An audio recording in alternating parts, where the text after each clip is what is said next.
우리가 그 질문을 할 때 너는 자라서 무엇이 되고 싶냐 그런 질문하죠.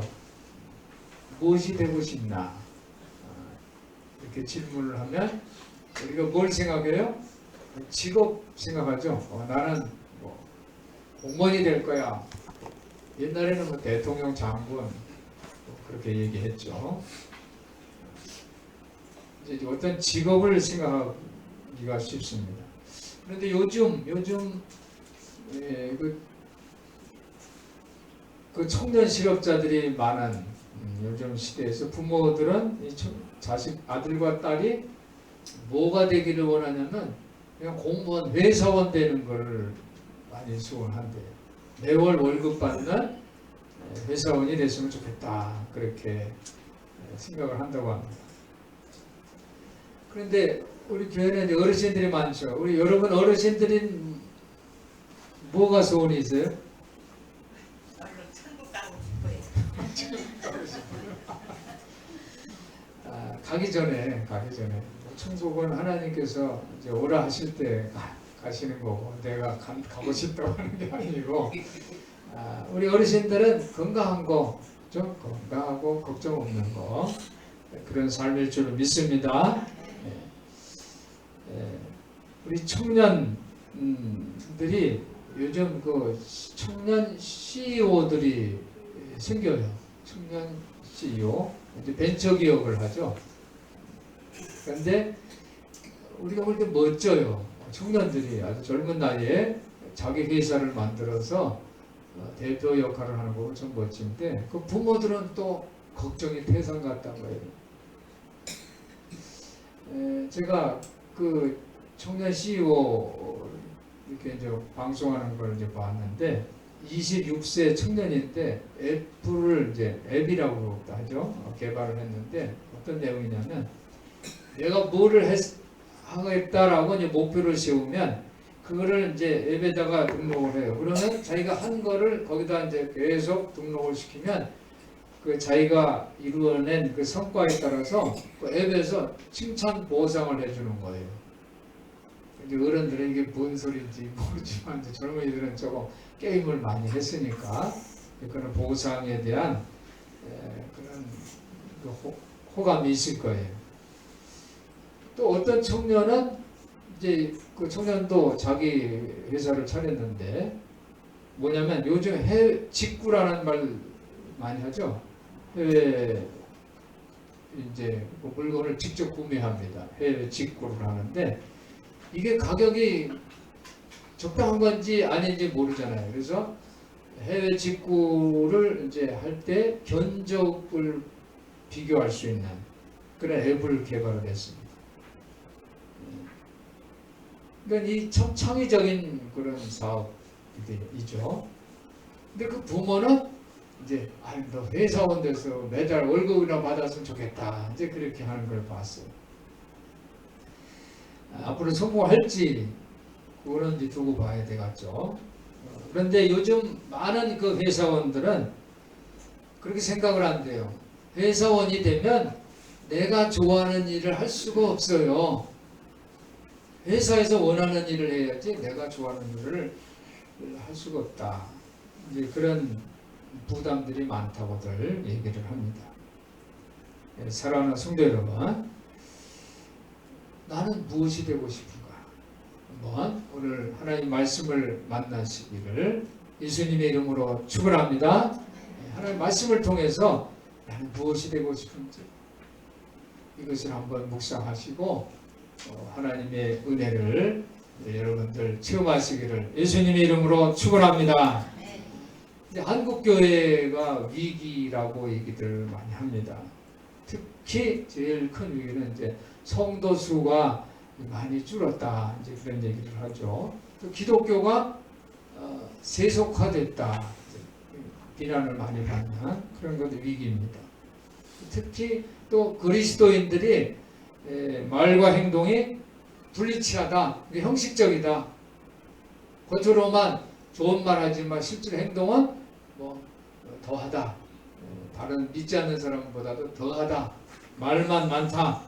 이렇게 얘기를 합니다. 그렇지만 그거보다 더 심각한 한국교회의 위기가 있는데 그것은 복음의 본질이 선포되지 않는다는 거예요. 즉 하나님의 말씀이 선포되어야 되는데 선포되지 않는 거예요. 하나님의 말씀은 설교도 많이 하고 요즘 인터넷 방송 다 듣는데요. 그게 아니죠. 하나님의 말씀은 입으로 선포되는 것이 아니라 뭐예요? 여러분의 삶 속에서 선포되어야 할 줄 믿습니다. 그래서 저는 오늘 이 본질에 대해서 말씀을 드리고 싶어요. 본질은 뭐냐면 영어로 말하면 being이에요. 뭐뭇이 되다 ing being. 그런데 우리는 being보다는 doing 뭘 하고 있냐? 사람 만날 때 뭐 하는 사람이에요? 뭐 하세요? 이러죠. 그 존재를 질문하는 것보다 doing을 질문을 합니다. 자기 자신을 찾아가는 일이 너무나도 중요한 일인 것을 이 시간 여러분들 깨닫기를 예수님의 이름으로 부탁을 드립니다. 유대인들은요 자신을 찾았어요. 나는 어디서부터 왔는가? 자신을 찾았는데 유대인들은 그 자신 찾기를 성경 창세기를 보면요 하나님께서 우리를 어떻게 해요? 만드셨다. 그렇게 고백을 합니다. 하나님 우리를 뭘로 만들었어요? 흙을 가지고 진흙처럼 빚어가지고 그 형상을 어떻게 만드냐면 하나님의 형상을 만들어서 그래서 거기서 하나님이 숨을 후 하고 불어서 그것이 생명이 됐다고 했어요. 유대인들은요 자신의 인생을 흙이라고 생각했어요. 먼지라고 영어로 dust 먼지라고 생각했어요. 왜 그러냐면 유대인들은 너무 역사를 보면 너무 힘든 세월을 살아왔잖아요. 이집트 노예를 삶을 살았죠. 광야에서 고생을 얼마나 많이 했습니까? 요즘 또 이스라엘 지금 현재 이스라엘 국가는 뭐예요? 거의 2000년 1945년에 이제 새로 나라를 이제 전 세계에 흩어져 있는 사람들이 모아서 이스라엘 국가를 만든 거잖아요. 한 거의 2000년 동안을 세계에서 흩어졌어요. 먼지 같은 그런 민족이에요. 그런데 하나님께서 그들이 그 자기 존재나 우리는 누구냐? 우리는 누구냐? 우리 존재는 무엇이냐? 이것을 어떻게 생각하냐면 하나님이 우리를 흙으로 만드셨다. 이렇게 고백했어요. 할렐루야. 자기는 비록 그 흙이었지만은 하나님이 만드셨다는 거예요. 하나님이. 자신이 하나님께로 왔다고 고백을 합니다. 창조주 하나님께서 하나님이 그 손으로 자신을 만들었다라는 이 존재의식을 분명히 했습니다. 그런데 그들이 자기의 존재를 잃어버립니다. 왜 잃어버렸을까요? 성경은 죄 때문이라고 말하고 있습니다. 아담이 선악과를 따먹었어요. 그래서 세상에 죄가 들어왔어요. 그래서 저들이 벌을 받았는데 그 벌이 바로 죽음입니다. 그리고 그들은 이제 어떻게 하면 우리가 하나님께로 돌아갈 수 있을까 고민하기 시작했어요. 이것이 성경 이야기입니다. 성경은 존재에 대한 고민이고 해답을 찾는 길인 줄 믿습니다. 그래서 여러분들도 하나님의 말씀을 통해서 여러분 자신을 발견하시기를 예수님의 이름으로 축원합니다. 우리가 이 어려운 이 삶, 그죠? 이 삶을 단순화시키는 것이 필요해요. 이 성경은 우리 삶을 아주 단순화시키고 있습니다. 우리는 어디서부터 왔어요? 흙으로부터 온 거예요. 흙으로부터. 그렇지만 우리가 흙과 같은 존재 하나님께서 만들어 주셨는데 우리가 죄를 지었기 때문에 우리는 어디 죽음이라는 형벌을 받을 수밖에 없어요. 이 죽음의 문제를 해결하기 위해서 죄의 문제를 해결하기 위해서 우리는 어떻게 합니까? 우리는 중생을 해야 돼요. 새롭게 거듭나야 돼요. 새로운 피조물이 되어야 돼요. 그래서 우리는 땅에서 흙에서 왔지만 새로운 피조물이 되면은 위로부터 우리가 새 생명을 받는 거예요. 하늘에서부터 새 생명을 받는 거예요.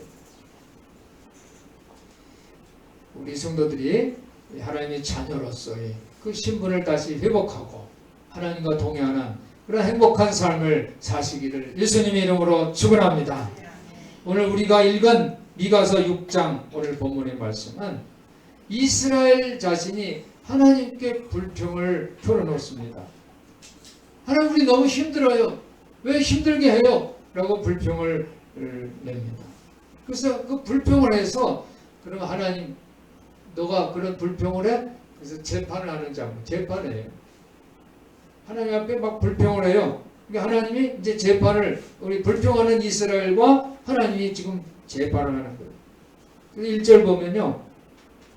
너희는 여호와의 말씀을 들을지어다 그랬어요. 피고를 소환합니다. 그런데 내게 이르시기를 너는 일어나서 산 앞에서 쟁변하고 작은 산으로 내 목소리를 듣게 하라 했어요. 그러니까 하나님이 재판을 하면서 뭐를 세우냐면 산과 작은 산을 이렇게 등장을 시킵니다. 그래서 산과 작은 산, 즉 산과 언덕이죠. 언덕. 이 앞에서 피고는 이스라엘 사람들은 자신을 이제 변호해야 해요. 2절 보니까 너희의 산들과 땅이 견고한 지대들아 너희는 여호와의 쟁변을 들으라. 그래서 여호와의 쟁변. 여호와께서 자기 백성과 쟁변하시며 이스라엘과 변론하실 것이다.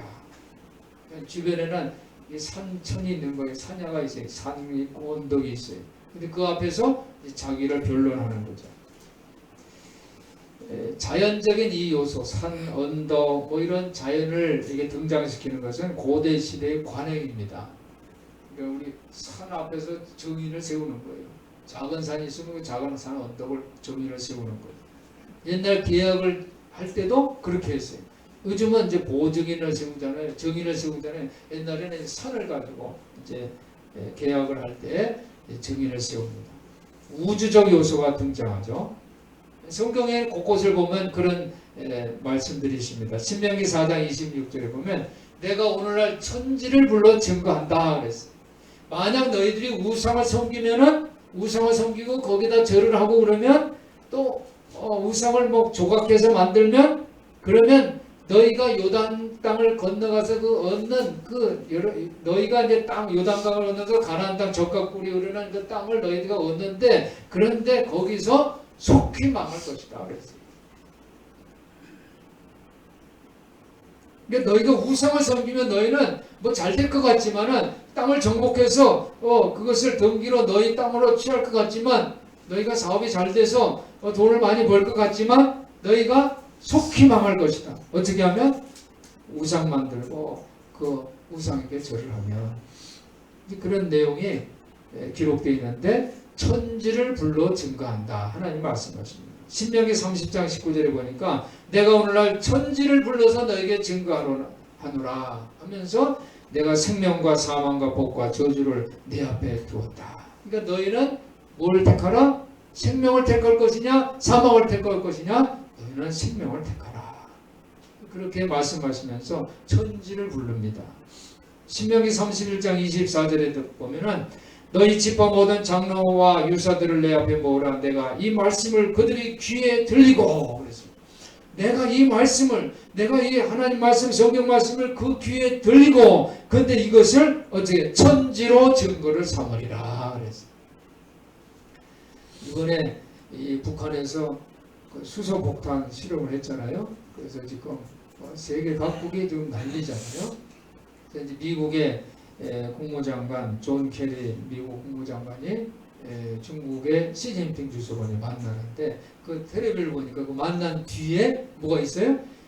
중국의 큰 그냥 중국의 산야의 그림을 그리는 아주 엄청나게 큰 그림이 그 뒤에 붙어 있더라고요. 외교가에서도 이 자기 나라의 그 산천, 천지, 그 자연의 그림을 그린 그 공간에서 상징적으로 참 국익을 대변하는 그런 외교 행사를 하는 거예요. 지금도 그래요.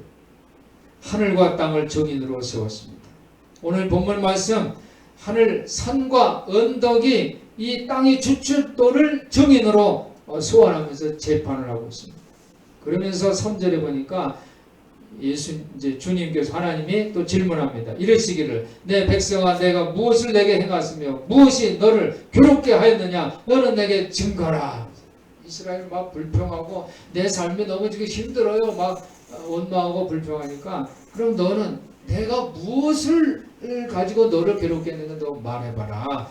이렇게 주님께서 지금 고발하고 있습니다. 그러면서 주님은 이렇게 말씀하죠. 4절, 5절 쭉 내용을 보면 증인들을 또 세웁니다. 4절에 보니까 내가 너에게 모세와 아론과 미리암을 보냈다. 그랬어요. 출애굽할 때 모세, 아론, 미리암을 등장시켰어요. 모세는 아주 탁월한 지도자죠. 하나님이 세우셨어요. 할렐루야. 아론도 규칙적으로 두각을 나타내죠. 제사장으로. 미리암도 그렇게 지도자로 등장합니다. 5절 보니까 발락과 발람이 등장하죠. 이 발락은 모압 왕이에요. 이 모압 왕은 이스라엘을 저주하고 싶어서 이 발람을 이제 저주하게 하는데, 이 발람 선지자는 하나님이 저주하지 말라 그러니까 저주를 못하고 오히려 이스라엘을 축복했다. 이거 다 하나님이 하신 일이다 말씀을 하십니다. 시딤과 길갈 지역이 등장하죠. 이 시딤은 요단 동쪽에 위치한 이스라엘의 진지입니다. 길갈은 요단 서편 이스라엘 진지입니다. 즉 요단 동편과 서편에 이스라엘 진지가 있다는 건 뭐예요? 이스라엘이 요단강을 어떻게 해요? 건너갔다는 거예요. 할렐루야. 요단강이 건너갈 때 어떻게 해요? 요단강의 이 물이 마치 이 이불을 그냥 돌돌돌 말아서 올리는 것처럼 물이 산 언덕으로 올라갔어요. 할렐루야. 하나님 기적 때문에 이스라엘이 요단강을 건널 줄 믿습니다. 이렇게 하나님께서 도와주셨는데 이스라엘 사람들은 하나님 앞에 원망하고 불평하는 거예요. 오늘 우리가 6절까지 읽었는데요. 7절, 8절까지 보면요. 이스라엘이 이 부패한 희생 제사 모습이 등장합니다. 6절에 보면 내가 이 번제물 1년 된 송아지를 가져다가 하나님께 드릴까? 이렇게 생각을 해요. 근데 7절에는요. 수염과 기름 제사가 나옵니다. 그러니까 송아지를 번제물로 드리고 수염과 기름은 하나님 앞에 드리는 표준 희생제물이에요. 마치 우리가 주일날 예배를 드릴 때 어떻게 해요? 11조 드리고 주정헌금 드리고 감사헌금 드리잖아요. 그런 내용하고 이제 비슷해요. 그런데 오늘 이 7절을 보면요. 어떤 게 나오냐면 내 허물을 위하여 내 맏아들을 내 영혼의 죄를 인하여 내 몸의 열매를 드릴까 그랬어요. 내 몸의 열매는 뭐예요? 자식이잖아요. 그러니까 하나님 앞에 내가 열심히 한다는 것을 보여주기 위해서 내가 그냥 내 자식을 하나님 앞에 어린아이들을 희생제물로 드릴까 이렇게 말을 하는 내용이 나옵니다. 그 고대 시대에는요. 이스라엘의 주변 국가에서는 어린아이를 제물로 드리는 그런 우상 이방의 그 신들한테 그렇게 어린아이들을 이제 제물로 드리는 그런 문화가 있었어요. 그리고 이스라엘 중에서도 간혹 희생 제물을 드리기도 했어요. 물론 성경에는 아주 극히 예외적으로 하나님께서 이삭을 아브라함에게 이 아들을 바쳐라 라고 하는 그런 장면이 나왔죠. 그렇지만 그것은 하나님이 믿음을 시험하려고 하나님이 계속 말씀하신 거죠. 사랑하는 성도 여러분, 오늘 성경은 우리에게 어떤 말씀을 주시는가, 너희가 무엇이 되어야 되느냐, 어떻게 해야 되느냐, 그 말씀이 어디 있냐면 8절에 있습니다. 우리 한번 8절을 다 같이 다시 한번 읽어보겠습니다. 8절입니다. 시작. 사람아, 주께서 선한 것이 무엇임을 내게 보이셨나니 여호와께서 내게 구하시는 것이 오직 공의를 행하며 인자를 사랑하며 겸손히 내 하나님과 함께 행하는 것이 아니냐. 우리 성경의 대답은요 3가지입니다. 오직 따라해 보시기 바랍니다. 공의를 행하며 인자를 사랑하며 겸손히 네 하나님과 함께 행하는 것이 아니냐. 첫 번째는 공의를 행하는 거예요. 그리고 두 번째는 인자를 사랑하는 거예요. 그리고 세 번째는 겸손하게 하나님과 함께 행하는 것인 걸 기억하시기를 바랍니다. 이 대답을 얻으시는 우리 성도 되시기를 예수님의 이름으로 축원합니다. 우리 삶은요 정말 한 번도 살아본 적이 없는 인생이에요. 그렇죠? 여러분 삶을 2번 지금 살아왔습니까? 제가 처음 사는 거예요. 순간순간 내가 선택을 해야 돼요. 내가 내 삶을 가지고 어떻게 살아야 되느냐, 이 대답이 있어요. 이 해답을 갖고 살아야 돼요. 그런데 오늘 성경은 세 가지 대답을 주십니다. 공의를 행하는 것입니다. 인자를 사랑하는 것입니다. 그리고 겸손히 하나님과 함께 행하는 것이라고 분명히 말씀을 하고 있습니다. 물론 미가는 고통과 모험, 역경, 힘겨운 이 몸부림의 직면에서 어떻게 살아야 할까? 이렇게 질문하다가 대답을 얻습니다. 우리들은 열심히 일하고, 그렇죠? 내가 열심히 베풀고 살고 하면은 그럼 하나님이 나 좋아하실 거야. 직장에서도 우리 사장님이 나 좋아할 거야. 그리고 내 가족 친구들도 만족할 거야. 이렇게 기대를 합니다. 우리 교회가 지난주에 등을 좀 달았어요. 앞에 조명도 달고 저 뒤에 이쁜 등 삿갓처럼 생긴 등 3개 달았죠. 그래서 이제 교회가 좀 조명도 추가하고 사무실도 좀 어두워서 등을 달았어요. 그 일을 하신 그 사장님과 이제 얘기를 했는데 자기 아들 얘기를 하더라고요. 자기는 이 가족을 책임져 위해서 자기는 정말 열심히 일을 했대요. 열심히 일하고 했는데 요즘 아들이 그런데 얼마 전에 이제 아들이 결혼해서 이제 아기를 낳았어요. 자기가 할아버지가 됐다고 하는데 그 아들이 아버지가 나한테 해준 일이 뭐냐는 거예요. 아버지가. 그래서 자기가 충격받았대요. 자기는 정말 여지껏 가족을 위해서 열심히 벌어서 키웠는데 아버지가 해준 게 뭐냐. 정말 새벽부터 나가서 밤늦게까지 나가서 돈을 벌었는데 그것이 가족을 위한 것이라고 생각을 했는데 아버지가 나한테 해준 게 뭐예요? 요즘 아버지들은 다르죠. 요즘 텔레비에 보니까 이휘재, 송일국, 삼둥이, 쌍둥이 이렇게 얘기 나오면 아버지가 자식들하고 막 함께 놀아주고 그렇죠. 아주 인기 방송입니다. 엄마들은 그냥 흐뭇하고 보상받는다고 좋아하죠. 여러분 아버지 역할이 업그레이드 된 겁니까? 더 훌륭한 아버지들이 된 거예요? 옛날 아버지들은 충격이죠. 시대가 바뀌고 부모의 역할이 이제 본질이 좀 바뀌는 거예요. 그러니까 옛날에는 도잉이었어요. 열심히 일하는 거. 그래서 그렇게 해야지 또 살았어요. 그 시대는 당연히 또 그랬어요. 내가 아버지하고 애들하고 놀아만 줬다면 뭐 먹고 살아요. 그렇죠? 요즘은 병행이 시대인 것 같아요. 내가 누군가. 그렇죠? 병행이 더 중요한 존재예요. 아버지가 아들과 함께 소통하고 같이 놀아주고 이것이 중요한 시대가 된 것 같아요. 자식을 낳고 먹이는 것에서 훌륭한 가족으로서 화목하고 사랑을 나누는 그 삶을 공유하는 그 아버지의 모습이 발전하는 걸 보면서 오늘 이 시대의 가족들이 모두 건강하고 또 행복한 화목한 가정이 되었으면 좋겠습니다. 이스라엘도 내가 하나님한테 잘하는 거는 내가 열심히 일하는 거야. 열심히 소도 바치고 염소도 바치고 기름도 바치고 이렇게 하는 거야. 이렇게 생각해서 열심히 했는데 하나님과 관계가 틀어져서 지금 재판하고 있는 거예요. 하나님과 이렇게 했는데 왜 우리가 사는 게 힘들어요? 해준 게 뭐예요? 이렇게 얘기하는 거예요. 지금 하나님한테 이스라엘이. 이 미가 선지자는 그런 궁극적인 질문을 합니다. 하나님이 과연 원하는 게 뭘까? 우리를 향한 하나님 목적이 뭘까? 정말 아이들과 같이 더 많은 시간을 보내는 걸까? 아니면 내가 사업에 성공하고 돈을 많이 버는 걸까? 사랑하는 성도 여러분, 정말 중요한 것은 하나님과의 관계인 줄 믿습니다. 돈, 종교의식, 선행 이런 양적인 표현이 아니라 정의를 실천하는 것이 오늘 중요하다고 하나님께서 말씀하십니다.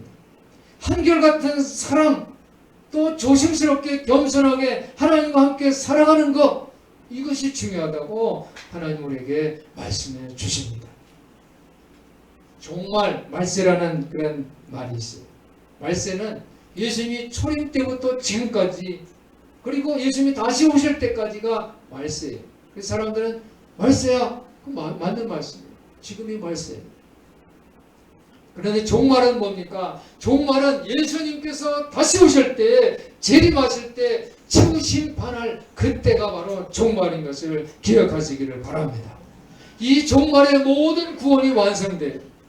종말에 우리가 직업적으로, 종교적으로 이만큼 우리가 했어요 라고 그걸 가지고 심판받는 것이 아니라 너 얼마나 많이 사랑했느냐, 그거에 따라서 심판받을 줄 믿습니다.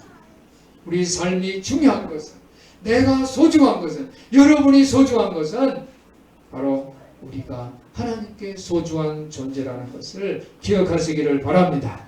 내가 뭔가 행할 수 있는 것이 아니라 하나님이 그저 우리를 사랑하시는 거예요.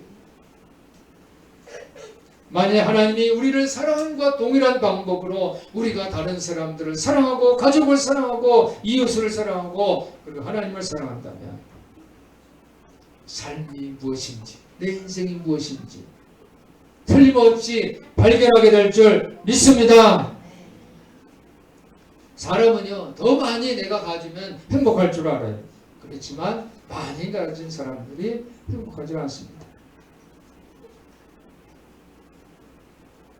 복잡하면요, 아주 스트레스를 많이 받아요. 그래서 건강도 무리가 되고 심장질환, 두통의 원인이 된다고 합니다. 여러분, 무엇이 없으면 약간 불편하지만은 조금 지나면 그 불편한 것에 적응할 수 있게 되어 있어요. 그래서 적당히 불편해야지 건강에도 좋다 그랬어요. 여러분, 걷는 거 불편하죠? 타는 게 편하죠? 그런데 걸어야 될 거. 어떤 의사가 그러더라고요. 두 다리가 의사입니다 그러더라고요. 두 다리. 한번 따라해보세요. 두 다리가 의사입니다. 옆에 있는 분들 한번 얘기해보세요. 두 다리가 의사예요. 의사래요. 그래요. 왜냐면 운전수보다요 차장이 더 오래 산대요. 우체국의 그 사무원보다 우체부원이 더 오래 산대요. 우유를 시켜다 먹는 사모님보다 우유를 배달해주는 그 우유 배달이 더 오래 산대요. 여러분, 삶을 단순화시키고 본질에 충실해 하시기를 예수님의 이름으로 축원합니다. 오늘 미가는 세 가지를 아주 집약해서 우리에게 전하고 있어요. 공의를 행하는 것, 인자를 사랑하는 것, 그리고 겸손히 하나님과 함께 행하는 것. 이 세 가지를 기억하시기를 예수님의 이름으로 축원합니다. 오늘 우리가 예배만 열심히 하면 되는 게 아니에요. 어떻게 살까 고민하고 대답을 찾기를 예수님의 이름으로 축원합니다. 그래서 그리스도를 따른다는 것은 명령이나 금지를 받아들이는 것이 아니라 사랑의 관계입니다. 내가 하나님 사랑하기 때문에 이 자리에 와서 예배 드리는 거예요. 제가 예배 안 드리고 오늘 주일 범하면 벌 받기 때문에 이 자리에 나와 있다면 그건 오해예요. 하나님 사랑하기 때문에, 하나님 만나고 싶어서, 하나님이 오늘 나한테 무슨 말씀 하실까, 그 말씀을 듣고 싶어서 나올 때 우리는 본질을 찾은 사람이 되는 줄 믿습니다. 해야 한다가 아니라 하고 싶다. 할렐루야. 의무가 아니라 헌신입니다. 이것을 기억하시기를 바랍니다. 요한복음 14장 23절 24절 보니까 나를 사랑하는 사람은 내 말을 지킬 것이다. 그러나 나를 사랑하지 않는 사람은 내 말을 지키지 않는다. 예수님 말씀입니다. 단순하게 사시기를 예수님의 이름으로 부탁을 드립니다. 예수님께서도 이 짧은 33년의 그 생활 동안, 삶 동안 이 3년이라는 공생의 삶을 살았어요. 얼마나 바쁘게 사셨을까요? 이 땅, 이 세상에 태어나서 3년 동안 자기 그 본질을 지키면서 이 본질을 향한 삶을 살기 위해서 얼마나 바빴겠어요. 바쁜 삶 속에서도 예수님은 쉬는 시간을 가졌어요. 기도하는 시간을 가졌어요. 하나님과 대화하는 시간을 가졌어요. 성경은 우리들이 이 삶의 지침서를 주시는 말씀인 줄 믿습니다. 성경을 읽고 그 내용을 믿으시기를 바랍니다. 그 성경을 읽고 여러분이 삶 속에서 구체적으로 실천하시기를 바랍니다. 예배는 그저 열심히 드리는 모습이 아니에요. 오늘 미가 선지자는 어떻게 예배를 드리는 것이 진정한 예배인지를 말씀해 주고 있습니다. 첫 번째로는 정의를 실천하는 것입니다. 여러분의 삶이 정의를 실천하시기를 예수님의 이름으로 축원합니다. 두 번째로는 하나님과 이웃을 사랑하는 거예요. 여러분 하나님 사랑하고 이웃을 사랑하는 그런 진정한 예배자들 되시기를 예수님의 이름으로 축원합니다. 우리가 여기서 예배 드리는 것도 예배지만 우리가 바깥으로 나가서 다른 사람과 평화를 이루고 하나님의 사랑을 내 삶을 통해서 증거하는 그것도 예배인 줄 믿습니다. 그리고 예배는 의무가 아니라 헌신으로 드리는 거예요. 겸손하게 하나님께 헌신으로 드리는 그런 참된 예배자들 되시기를 예수님의 이름으로 축원합니다. 축원합니다. 기도하겠습니다. 하나님 아버지 감사합니다. 오늘 진정한 예배에 대해서 말씀을 나누었습니다. 오늘 미가 선지자가 깨달은 것처럼 공의를 행하고 인자를 사랑하고 겸손하게 하나님과 함께 행하는 그런 진정한 예배자 되게 하여 주시옵소서. 우리 주 예수 그리스도 이름으로